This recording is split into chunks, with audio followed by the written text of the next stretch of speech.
حضرت عبداللہ بن عباس رضی اللہ عنہ فرماتے ہیں، میں نے عرض کی، یا رسول اللہ صلی اللہ علیہ وآلہ وسلم، مجھے کوئی وصیت فرمائیے۔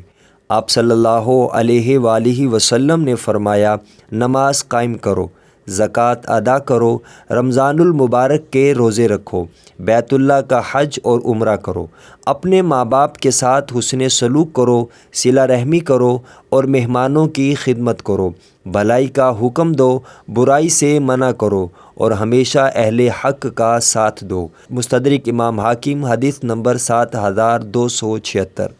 حضرت ابو شریح کعبی رضی اللہ عنہ فرماتے ہیں کہ رسول اللہ صلی اللہ علیہ وآلہ وسلم نے فرمایا، جو اللہ تعالیٰ کی ذات پر اور آخرت پر ایمان رکھتا ہو وہ اپنے مہمان کی عزت کرے، ایک دن اور ایک رات تو انعام کے طور پر خدمت کرے، 3 دن 3 رات مہمانی ہے اور اس کے بعد صدقہ ہے، اور مہمان کے ساتھ ایسا سلوک نہیں کرنا چاہیے کہ مہمان تنگ آ کر خود ہی گھر سے چلا جائے۔